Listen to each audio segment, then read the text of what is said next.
இருவருக்கும் வணக்கம். எனக்கு கடைசியில் பேச விடுறத பார்த்தா இது என்ன ரொம்ப பெரிய மனுஷன் நினைக்கிறாங்கன்னு நினைக்கிறேன். வந்ததுலேயே முதல் ஆள் நான் தான் ஒளிஞ்சு நான் அந்த பக்கம் உட்காந்துருந்தேன். இப்போ கடைசியாக என்னை விட்டுருக்காங்க. இதுக்கு தான் முதல்லே வரக்கூடாது. முதல்ல வந்தது கடைசியாக நான் இருக்கிறது எல்லாமே ஜேஎஸ்கே மேலே நான் வச்சிருக்க அன்பு, பாசம், நட்பு தான். அவர் படம் நான் நடிச்சிருக்கேன். அவர் நான் ஏதாவது வியாபாரமாக சம்மந்தப்பட்டிருக்குமா? எதுவும் இல்லை.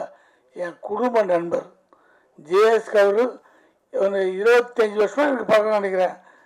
எங்கள் வீட்டு விசேஷம் பண்ணாலும் அவர் அவங்க வீட்டு விசேஷத்துக்கு நம்ம போவோம்.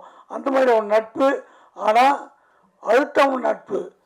இப்போ நான் ஒரு ஃபங்க்ஷனுக்கு கூப்பிட்றது போக முடியலன்னா, சார் இதான் காரணம் நான் சொல்கிறதுக்கு மாட்டேன், நீங்கள் என்ன பண்ணுவீங்க, அந்த மாதிரி நடந்திருக்கோம், அதுக்கு போயிருப்பீங்க, விடுங்க, அவரே ஃபைனல் க்ளோஸ் பண்ணுவார்.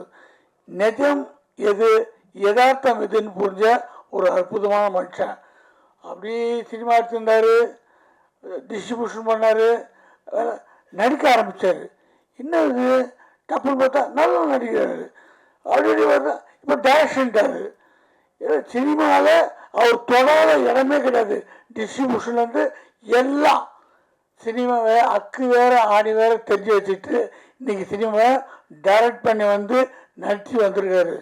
இவர் எந்த அளவு சினிமாவை கரைச்சி குடிச்சிருக்காருன்றதுக்கு இங்கே பின்னாடி கட் அவுட்டே உதாரணம். ஏன்னா அவர் தான் ப்ரொடியூசரு, அவர் தான் டைரக்டரு, அவர் தான் கம்பெனி. அவர் போட்டாவை எவ்வளோ பெருசு வச்சுருக்கலாம், போட்டாவே காணும். இதுலேருந்து தெரிய அனுபவம். நம்ம போட்டாவை இப்போவே பெருசாக வச்சா மற்றவங்களுக்கு சார் போட்டால் இப்போயே பெருசாக வைக்கிறாரு, அப்புறம் பெருசு பண்ணிட்டாருன்னா நம்மளை தூக்கிடுவார். இதெல்லாம் வரும். உள்ள மனசு சைட்டாக போடும். நம்ம இப்போ தான் பெருசு வச்சோம், அடுத்து கட் அவுட் வச்சுருவோம், இப்படின்னு நம்ம மேலே ஆசை வரும்னு. அதுவே கிடையாது. ஜேஎஸ்கே எங்கே இருக்கான்னு தேடுறாங்கெல்லாம் கணு தேட சரியில்ல. முதல்ல விளம்பர பிரியர் இல்லைன்றத தெரியப்படுத்தல. அதுவே ஒரு ஆரோக்கியமான விஷயம். அவர் எனக்கு நிறைய அட்வைஸ் பண்ணியிருக்காரு, நிறைய விஷயம் கேட்டுக்குவார். இது எப்படி அது எப்படின்லாம். எல்லாத்துக்குமே ஒரு சிறந்த குடும்பஸ்தன். எனக்கு அவர்கிட்ட பிடிச்சதே தான். அவர் நம்மளாம் மொபைல் ஃபோனில் அந்த பாட்டு இந்த பாட்டு நமக்கு பிடிச்ச பாட்டு எதாவது வச்சுப்போம். அவர் ஃபோன் ஆன் பண்ணால் அவர் பொண்ணு சின்ன வயசில் பாடின ஒரு அற்புதமான ஒரு ராகம் அதான் வச்சுருப்பார். எப்போ பார்த்தாலும் தான் பொண்ணு பாடின அந்த குரலை கேட்கணும்னு ஆசைப்படுற ஒரு அற்புதமான தகப்பன். அதான் இந்த படம் முதல்ல எனக்கு காமிச்சார், பார்த்தேன். ஆளாளுக்கு ஒரு கருத்து. உங்கள் கருத்து நான் வீட்டுக்கு போய் சொல்கிறேன் போனேன். ஆனால் யோசிச்ச பிறகு தெரியுது எவ்வளோ உஷாரான ஆளுன்னு. டைரக்ட் பண்ணும்போது இந்த படத்தை எவ்வளோ நேக்கா பண்ணமோ அவ்வளோ நேக்கா பண்ணிக்கிறாரு. இப்போ கேட்டேன், சார் கதையை நீங்கள் எல்லார்ட்டையும் சொன்னீங்களா? கூட ஆக்ட் பண்ண எல்லா ஆர்டிஸ்ட்டும் அவங்க என்ன சொன்னிருப்பாங்க, நான் இப்படி நடிக்க மாட்டேன் அப்படி நடிக்க மாட்டேன். எல்லார்ட்டையும் நான் சொன்னேன், உங்கள் சீன் உங்கள் கேரக்டர் என்ன மொத்தம் இதான். அதுதான் ஒரு நல்ல தெளிவான டைரக்டருடைய குணம். உங்களை வச்சு நான் இதான் எடுக்க போகிறேன்னு தெளிவாக சொல்லிடணும். அங்கே போய் ஸ்பாட்டில் போயிட்டு நீங்கள் முந்தானி எடுத்துருக்கேன் சீனரை டக்கு இப்படி பண்ணுங்க அப்படி பண்ணால் ஐயோ நான் நடிக்க பாருங்க திடீர்னு சொன்னார்ல, அங்கே போய் டார்ச்சர் பண்ணுறது. இதெல்லாம் நம்ம சினிமாவில் பார்க்குறோம்.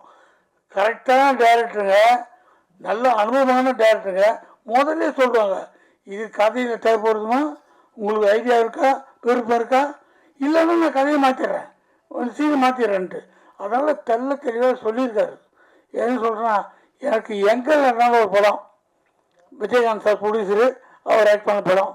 அதுக்கு முன்னாடி இதில் கதை வேறு ஒருத்தர் சொன்னாங்க, அப்போ வேறு ப்ரொடக்ஷனு, அப்போ ஒரு சம்பளம் பேசினாங்க. அதுக்கப்புறம் விஜயகாந்த் சார் பேசினார். பேசும்போது சம்பளம் நீங்கள் சொல்லுங்கள் சார், ஒரு சம்பளம் சொல்லிட்டார். ஓகே சார், ஓகே டக்குன்னு ஓகேன்றீங்க சார், நீங்கள் ஃபோனில் பேசுகிறீங்க, இதுதான் சம்பளம்ன்றீங்க, உங்கள்கிட்ட போய் பேசுகிறதா அது தப்பு சார், சந்தோஷமாக சொல்கிறேன், இந்த சம்பளம் ஓகேட்டேன். அவர் ஹாப்பின்ட்டு வர மாட்டார். ஒரு 10 நிமிஷம் வண்டி ஃபோனு, ஐயோ வேறு ஏதோ குழப்பிட்டாங்க உங்களுக்கு, ஏதோ கை வைக்க போகிறாங்க. அது பார்த்தா மறுபடியும் சாரே பேசுகிறார். சார் சொல்ல மாட்டேன், அந்த படத்தில் ரீமேக் அது மலையாளத்துலேருந்து இருக்கிறாங்க. உங்களுக்கு பேண்ட்டை கழட்டுற ஒரு சீன் வருது, அது உங்களுக்கு சொன்னாங்களா? உங்களுக்கு ஒன்றும் ஆட்சேபம் இல்லையா? சார் 1,000 கழிச்சாலும் பரவாயில்ல, ஜனங்க சிரிக்கணும், அதான் முக்கியம், நமக்கு இதெல்லாம் கிடையாது சார். இல்லை சொன்னதெல்லாம் கேட்டேன், அதுதான் ஓகே தானே, ஒன்றும் பிரச்சனை இல்லை. எதுக்கு சொல்கிறேன்னா, ஒரு கை தேர்ந்த சினிமா கலைஞர் அதான் கேட்பாங்க. ஒரு விவரமானவங்க அங்கே போய் துண்ணி விட்டாம கேட்பாங்க. அதனால் இவர் எல்லார்ட்டையும் சொல்லி தான் எடுத்திருக்காரு. இந்த படத்தை பார்த்தோன்னே எனக்கு என் படம் ஞாபகம் வருது. நான் ஷார்ட் ஃபிலிம் எடுத்திருக்கேன், மகன் ஒரு படம் எடுத்தேன். அதுக்கப்புறம் இப்போ ஹெல்ப்னு ஒரு படம் எடுத்தேன். சாரும் அந்த படம் பார்த்தார், ஜேஎஸ்கே சாரும். அந்த படத்தில் கதை எழுதிட்டு இந்த கதை எடுக்கணுமா நம்ம, அந்த கதை என்னென்னா அதை நான் என் ஃப்ரெண்ட்ஸுக்கிட்ட சொல்ல முடியாது, என் அசிஸ்டன்ட்கிட்ட சொல்ல முடியாது, என் பொண்டாட்டிக்கிட்டையும் சொல்ல முடியாது, என் பசங்கிட்ட சொல்ல முடியாது. அப்புறம் ஆனால் நல்ல கதை சொல்ல இந்த மனுஷனை புத்தி இப்படி போச்சு, ஐயா இவ்வளோ மட்டமான நாளாகுது, இப்படி தான் நினச்சிட்டாங்கன்னா என்ன வருது பயம். ஆனால் நல்ல கதை யோசித்தேன், 1 மாதம் யோசிக்கிறேன், கதை எழுதிட்டேன், எடுக்கலாமா வேணாமா எடுக்கலாமா வேணாம்னு. அப்புறம் ஒரு நாள் யோசித்தேன், நமக்கும் இந்த சினிமா இவ்வளோ நாளாக சோறு போடுது, இவ்வளோ யோசித்த பிறகும் இந்த தாட்டை சொல்லலாம் எப்படி. ஆனால் படம் எடுத்துட்டா எல்லாரும் ஒத்துப்போக, கதை நல்லாயிருக்கும், ஆனால் எடுக்கிற வரைக்கும் உயிர் போகுது. அந்த படம் ஷூட்டிங் முடிச்சோடனே ஓன் தனியாக உட்காந்து அழுகுறேன். 10 நிமிஷம் படம் தான், ஓன் உட்காந்து வீட்டில், எப்போ இந்த படம் எடுத்து முடிச்சுட்டாப்பா. இங்கிலீஷ் எடுத்தேன், நான் பாண்டியராஜன் இங்கிலீஷ் படம் எடுத்தேன், நான் இங்கிலீஷ்லையும் எடுத்திருக்கேன். எடுத்து அந்த படத்தை நமக்கும் ஆசை, நேஷ்னல் அவார்டு அனுப்புவோம், உடனே ஜனாதிபதி அவார்டு கொடுத்தாங்கன்னா ஒரு ஃபோட்டோ எடுத்து வீட்டில் மாட்டிக்குவோம், வரவங்களாம் பார்ப்பாங்கன்ட்டு. அது போனவங்க திரும்பி வந்துச்சு, நமக்கு வரல. ஆனால் சும்மா இல்லை, எல்லா ஃபெஸ்டிவலுக்கும் அனுப்பிச்சேன். அப்போது சவுத் ஆஃப்ரிக்காவில் ஒரு ஃபெஸ்டிவலுக்கு அது செலக்ட் ஆச்சு. அவன் சவுத் ஆஃப்ரிக்காவில் நீ விருப்பம் வந்து வாங்க நான் ஃபெஸ்டிவலுக்கு, ஏன் விடுவானுன்ட்டு நான் சவுத் ஆஃப்ரிக்காவுக்கும் போயிட்டு வந்தேன் அந்த படத்தை. அப்போ இந்த மாதிரி யூடியூப்லாம் அப்படி இல்லை, அப்போ தான் ஆரம்பிக்கிறாங்க. அந்த படம் முடித்து ஒரு 2 வருஷம் பொறுத்து யூடியூப்பில் போடலாமான்ட்டு ஒரு யூடியூப் கம்பெனியில் போட்டேன். அவங்க 60-40 அக்ரிமெண்ட்டு, எனக்கு 60%, அவங்க 40%. சும்மா போட்டு படத்தை கொடுத்தா 1 மாதத்தில் எனக்கு அந்த கம்பெனிலேருந்து 5 லட்ச ரூபா கொடுத்தாங்க. அது பெருசு இல்லை. அந்த படத்தை இது வரைக்கும் 2,80,00,000 பேர் பார்த்துருக்காங்க. ஆனால் இந்த படத்தில் இருக்க மாதிரியே அந்த கதையை சொல்லும் போது எனக்கு அவ்வளோ டென்ஷன் வருது. எடுத்த உடனே பார்த்தா என்ன காட்டியா எப்படி இருந்துச்சு படம் பார்த்தோன்னா அழுகுறாங்க திரும்ப. அந்த ஃபீலிங் தான் ஜேஎஸ்கே சார் படம் பார்க்கும்போது எனக்கு வந்தது. இந்த படத்தில் இந்த ஃபீல்லாம் கொண்டு வந்து அவர் சொல்கிற மெசேஜ் இல்லை, அற்புதமான மெடிசன். ஒரு சமுதாயத்துக்கு தேவையான ஒரு ஆம்பளைகளுக்கும் பொம்பளைகளுக்கும் அவசியம் தெரிஞ்சுக்க ஒரு விஷயம். இதை தேன் தடவி கொடுத்தா தான் போய் சேரும். அழகாக இதை எங்கேயோ கொண்டு போகிறாரு, எப்படின்னு பார்த்தா கடைசியில் கொண்டு அற்புதம் முடிக்கிறாரு. எல்லாம் சொன்னாங்க தியேட்ரிக்கல்லி பயங்கர வசூல் ஆகுன்ட்டு. அது உதட்டளவு இல்லை, உள்ளத்தால் உணர்ந்து எல்லோரும் சொல்கிறாங்க. ஏன்னா அவர் தொட்டது எதுவுமே மிஸ் ஆனதில்லை.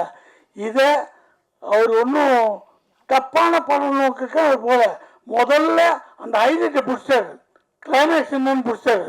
இதை நோக்கி தான் கதை போகுதுன்னு அதுக்கு இந்த படம் திகட்டாமல் போகிறதுக்காக அங்கங்கே தேன் தரணும் அழகாக கொண்டு போயிருக்காரு. இந்த மாதிரி ஆட்கள், இந்த மாதிரி துணிச்சல் எல்லாருக்கும் வரணும். அது இங்கே வர்றவங்க எத்தனை பேருமே நான் படம் பார்க்கல ஆனால் பிடிச்சிருக்கின்றாங்க. கொஞ்சம் பார்த்ததுலேயே ஒரு டெமிட் வருது. இந்த மாதிரி படங்கள் ஓட ஓட ஜேஎஸ்கே மாதிரி ஆயிரக்கணக்கான டைரக்டர்ஸ் தமிழில் உருவாகிட்டே இருப்பாங்க. ஏன்னா இன்ட்ரெஸ்டிங்கான விஷயம் ஜனங்களுக்கு தேவையான ஒரு விஷயத்த மருந்து தடவி கொடுக்கும்போது கண்டிப்பாக ஓடும். அவருக்கு எல்லாத்துலேயும் அனுபவம், படத்தை எப்படி ரிலீஸ் பண்ணணும், எந்த தேட்டரில் ரிலீஸ் பண்ணணும், எல்லா அனுபவத்தையும் அனுபவம் கொடுப்பதெல்லாம் மொத்தமாக போட்டு ரிலீஸ் பண்ண போகிறாரு. நீங்கள் வாழ்த்துங்க, இந்த படம் வெற்றி அடையும். நன்றி, வணக்கம்.